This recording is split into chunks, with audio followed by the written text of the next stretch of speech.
Interruption, but I'm Mike Wilbon. Police in Iowa say a man led them on a car chase because it was on his bucket list. Tony, what's on your bucket list? I'm Tony Kornheiser, and one day I'm going to pay income taxes.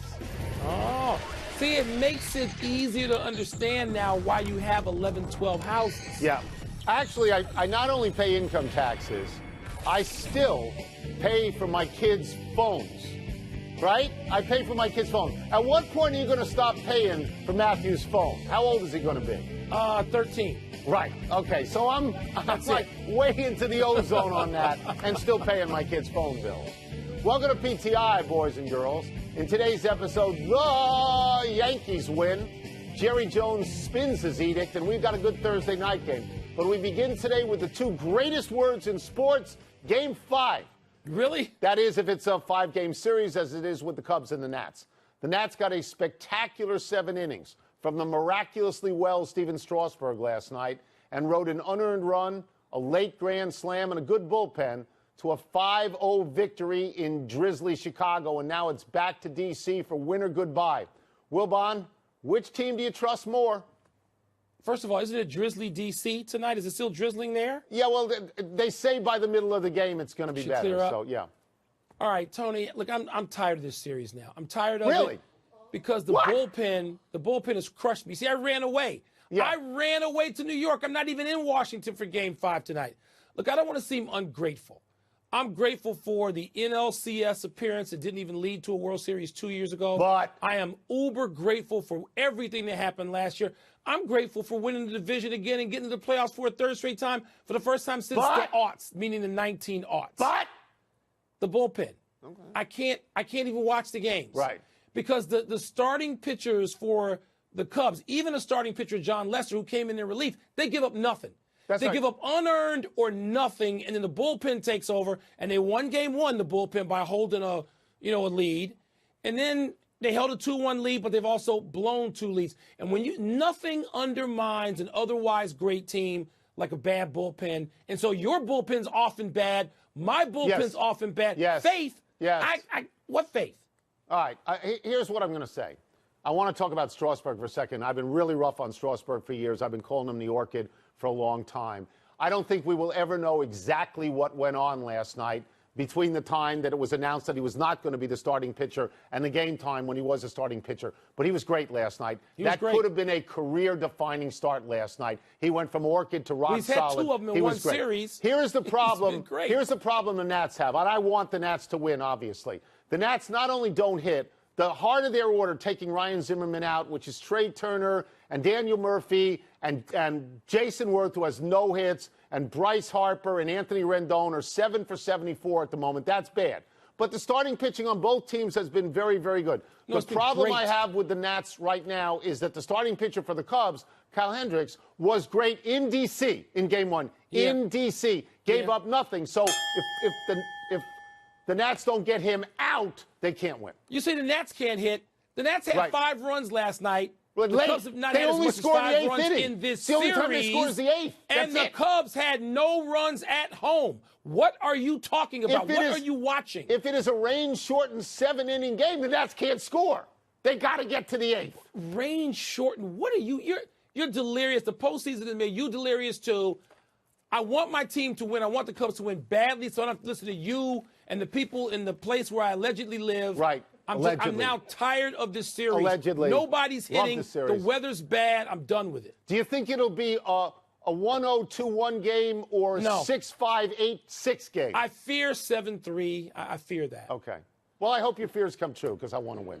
Let's move to a series that has already been determined. Yeah. The Yankees scored what I actually believe should be called an upset by eliminating the Indians. Yes, an upset. The team with the longest winning streak in baseball history is gone. The Yankees' 3 stars from last night have to be Didi Gregorius for his 2 home runs, CeCe Sabathia for giving up only 2 runs in his short starting stint, and Brett Gardner for that insane 13-pitch at bat, which resulted in huge insurance runs in the 8th. Tony, is this more about the Yankees winning the series or the Indians losing it? It's always a little bit of both. I think you could look at the Indians and you could wonder how they set up their pitching, and you could wonder if they didn't have a little bit of hubris because they were planning to get into the World Series because everybody picked the Indians, and I think rightfully so after winning all the games that they won in a row. But I would concentrate more on the Yankees for the things that you said. See, the Yankees could have rolled up at 2-0. They could have said, this is our chance to get rid of Joe Girardi and just come back next season, and who cares? And they didn't do that. And then when the Indians found themselves, Mike, in a Game 5 that I don't think they ever thought they'd be in, they receded, and they receded quickly. But I would give most of the credit to the Yankees, wouldn't you? I think so, Tony. And I would like to give some credit to Joe Girardi without you pointing out school affiliations. Thank you very much for that kindness on your part. I think he went to Binghamton. Joe Girardi did not go to Binghamton. Oh, really? And, Tony, in the middle of that series, for him to say, you know what, I know what I said last night, and maybe I felt that way last night, but let me just take the blame here. This is one of the great things you ask for in sports, particularly among your head coach and your manager and your quarterbacks. I mean, and your great player in basketball, not even the head coach. In basketball, you need your superstar player to say, fellas, my bad. You need people in that room to feel good and to feel covered and to feel like there really is a team from the highest point to the lowest. And so I'm going to go with Joe Girardi sort of changing the mood of that place. That's okay. And the Yankees got behind him. I think that needs to be said. Look, I don't think that they're going to beat Houston. I mean, I think it ends Why here. not? But I'm going to say this, that last night, what they got out of their bullpen, we talk about both the Nats and the Cubs having bad bullpens. Yeah. They got David Robertson and Aroldis Chapman, who doesn't want to go more than one inning, but he went 2 last night. They went 4 2/3, no hits, 6 strikeouts. I mean, Lights out. That keeps you in. That's what the Indians had last year. Nat, let me ask you something real quickly. If you had to bet on the Nats or Cubs, either one having that kind of bullpen outing tonight, which one would you bet on? Well, I would bet on the Nats, but because I think what's going to happen because I think with the Nats it's going to be Gio, Tanner Roark, and if they got a chance, Scherzer's going to close. I would bet on that. Okay. Let's concentrate on the Cleveland Indians for a little bit here. They had a 3-1 lead in the World Series last year. They lost. They had a 2-0 lead against the Yankees this week. They lost. They couldn't close. So that's 6 straight clinching games lost and 17 out of 20 dating back to 1999. Well, a bunch of the Cleveland Indians enter next season with optimism. Tony, I don't know whether they should, but whether they will is going to determine a lot by the fortitude of the leaders on that team. And we talked about the manager, who we both really like, very Terry much. Francona. Yes. I mean, I'm not going to say there's a reconstruction job here on a team that won 100+ and a team that got to Game 7 of the World Series.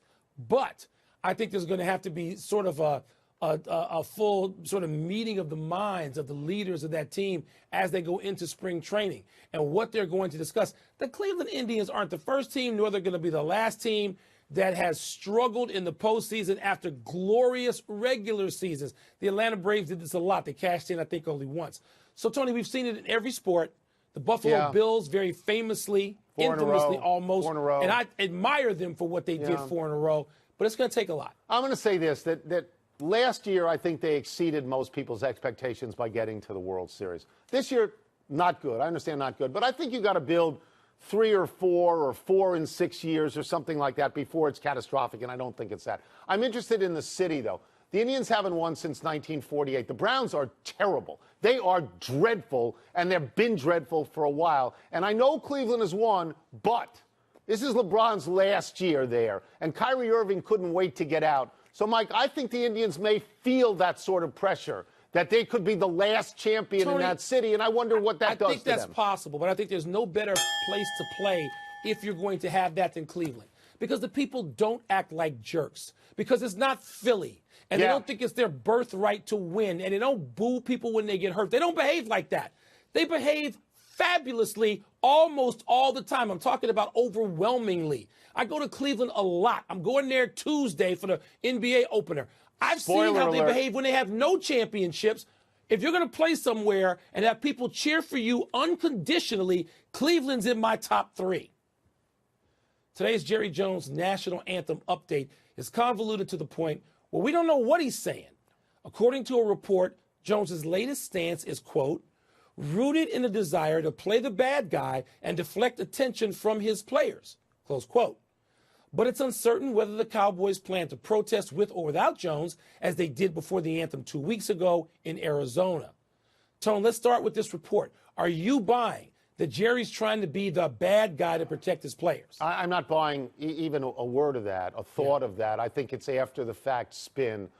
What I think is that Jerry Jones was very sincere when he said it is his belief that people should stand for the anthem, and that if they didn't, there would be punishment. I think that's the belief of millions of people in America, that they want people to stand for the anthem. And we talk about this, we do talk about it every day as this rolls out, larger and larger and larger. And it's city by city, and it's team by team. And the NFL would like to get a policy that is one size fits all, Mike, and I don't believe that that's accomplishable. I just don't. So. No, Tony, and that, of course, makes owners feel very comfortable, because then they can go and say, we got to enforce this. In some cases, it might even make a commissioner comfortable. We haven't heard much from Roger Goodell, but what we've heard so far doesn't actually fit that. I think Jerry, Tony, is conflicted, and you know what? It's okay to be conflicted. It's okay to go and sit and talk with your players. Jerry is a present owner. He's there. He's at the locker room. He's not an absentee guy living in another city, doesn't go to the place. No, he knows these guys. And he talks to them 1 minute, okay, and he feels one thing. And then he hears something else from who God only knows. Maybe it's the White House. Maybe it's his sponsors. Maybe it's his guys, his good old boys in Texas. And then he feels another thing. And now it sounds like to me he's talking out both sides of his mouth. And you know what? He too is feeling some discomfort, and that's okay. I don't know what he means. I don't think he knows what he means necessarily. And the Cowboys are very lucky they have a bye week, so they can try to figure out what somebody means before they hear an anthem as a team again. Let's take a break. Coming up, Carson Wentz and Cam Newton meet tonight. We're going to ask Steve Young what he sees when he looks at the film of these two. We'll also ask him whether Ben Roethlisberger's struggles could be something that should seriously concern the Steelers. Cowboys ought to worry about being 2-3. Well, they got a lot to worry about. That's what they ought to worry about. Being 2-3. A months-long PTI investigation has revealed that Week 6 of the NFL season kicks off tonight. And we are pleased to welcome in our good friend, Hall of Fame quarterback Steve Young. I'm going to go to the glasses. We're going to start with this. Pretty good game tonight, 4-1 Eagles at 4-1 Panthers. Are you seeing anything that you particularly like out of Carson Wentz and or Cam Newton? Well, actually, Tony, both. I think Carson Wentz, he came out of this little school, but he had great athleticism, big, strong guy, and a grinder, a personality that's kind of like Andrew Luck in many ways. And if he could come through these early filters in the league, you thought, the ceiling's going to be super high. And all of a sudden, he's leading the league in third down completion percentage. That's Brady territory. That's Breeze territory. That's Rod. Those are the guys that lead third down. So he's doing that, early in his career. You got to get super excited about that. So tonight I'm looking forward to seeing if he can continue that. It's early, it's young. And then Cam Newton, look, as long as they don't have him carry all the water, they want him to be more of an orchestrator, more of a point guard, a very big one, by the way, but a point guard to just get the ball out, let that running game and the defense do a lot of the work. And that could really, that's when I think the Panthers are at their best. And so if he can orchestrate, get the ball out, that's really good news for the Carolina Panthers. Steve, just look in the rearview mirror for a second back at last week's games.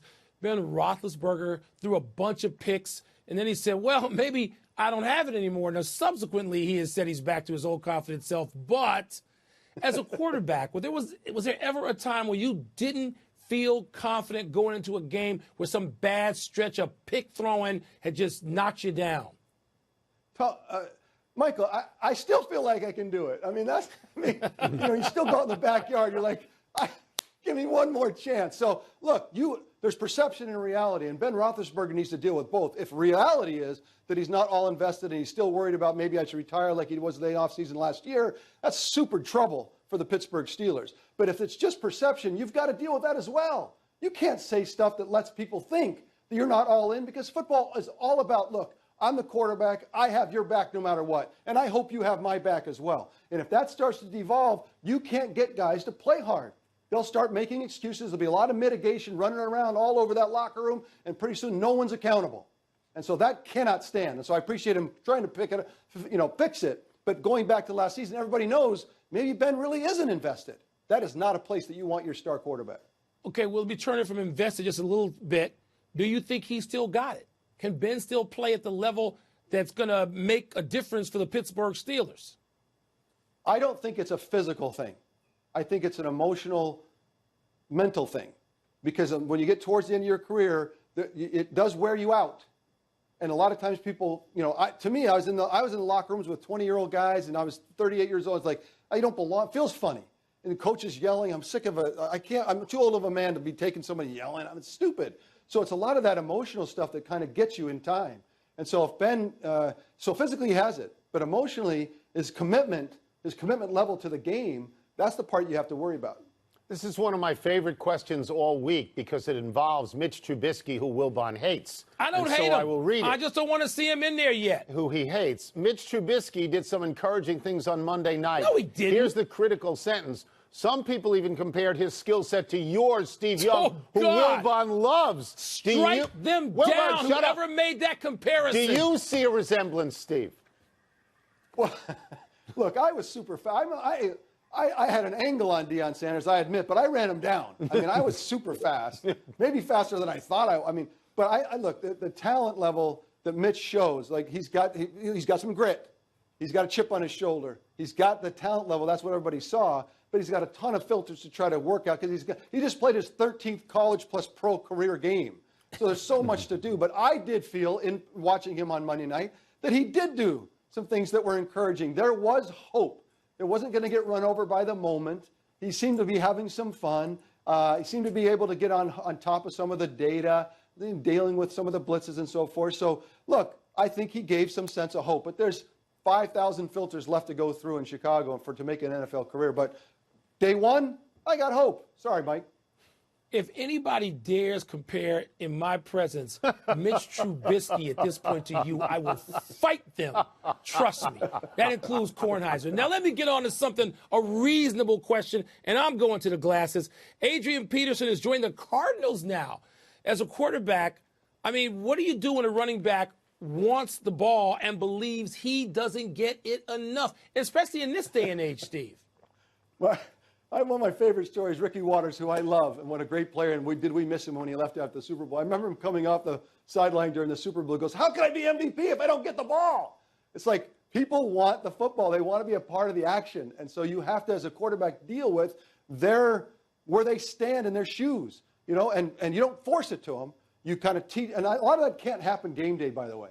A lot of that happens in preparation, even in preseason. Look, this is my philosophy as a quarterback. People who are open to get the ball. You can't complain your way to it. I'll even ice guys. If someone was complaining too much, I'd say, look, I wouldn't say it, but you just wouldn't see a ball for a little while. And they're like, hey, by the way, can I get back in the action? I'm like, yeah, you can get back in the action now. So you have to be able to manage that, because you cannot be in the huddle in a big game, in a big moment when someone's screaming for the ball, because everybody else is like, hey, wait a second. That'll devolve things really quickly. So you got to manage that ahead of time.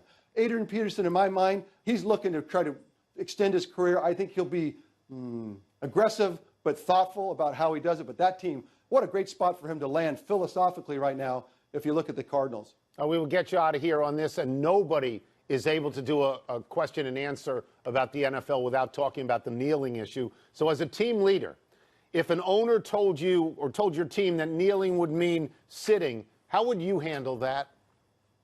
I would see that as pretty divisive, and divisive is not going to help. And so I would go to the owner immediately and say, look, we've got to figure out a way to hear people and to hear them within the construct of what we can do as a whole organization. What can we do?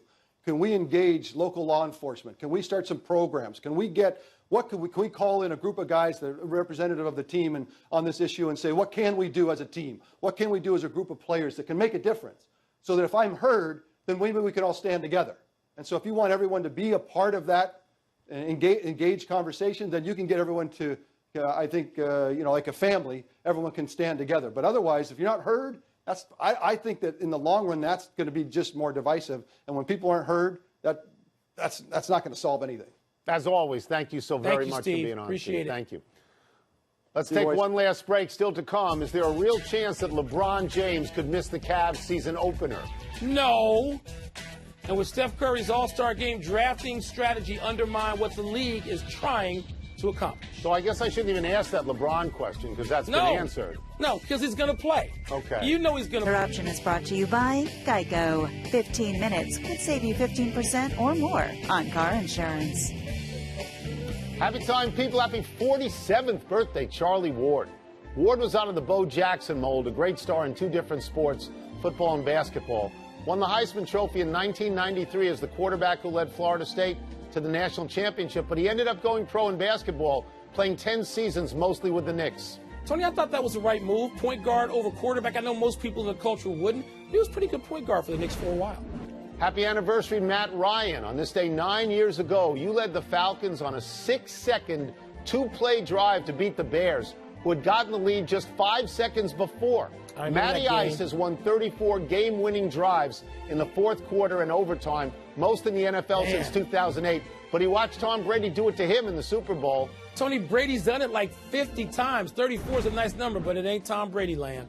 Happy trails to the season opener for LeBron James. The injury to LeBron's left ankle, which kept him out of almost all the exhibition games, has apparently not yet healed. James may be forced to miss his opening game for the first time of his soon-to-be 15-year career. Two things, Tony. The game's in Cleveland, and Kyrie's the opponent. I bet he plays. Let's go quickly to the big finish. Let's do it. The Giants made the suspension for Dominique Rodgers-Cromartie indefinite. Your thoughts? The Giants are such a mess, Tony. He may want out of there, actually. Derek Jeter says he wouldn't have a problem if a Marlins player wanted to kneel during the anthem. Are you surprised? I have to say I'm a little bit surprised. A little bit, yes. Kyrie Irving called Boston a real live sports city and vastly different than Cleveland. Was that a smart move? Stop it. Boston's a great sports city. Cleveland's a great sports city. Kyrie, stop agitating. Seriously. Steph Curry said he would probably pick his teammates first if he got to pick his all-star squad. Does that make sense? This is months away. Why are we talking about this? Months away. Last one, Eagles and Panthers tonight. Who you got? I got a clicker. You got a clicker. Neither one of us is watching this game, but I'll take the Panthers and Cam at home starting to warm it up. Watching the Cubs and the Nats here. We're out of time. Try to do better next time. I'm Tony Kornheiser. And I'm Mike Wilbon. Same time tomorrow, knuckleheads.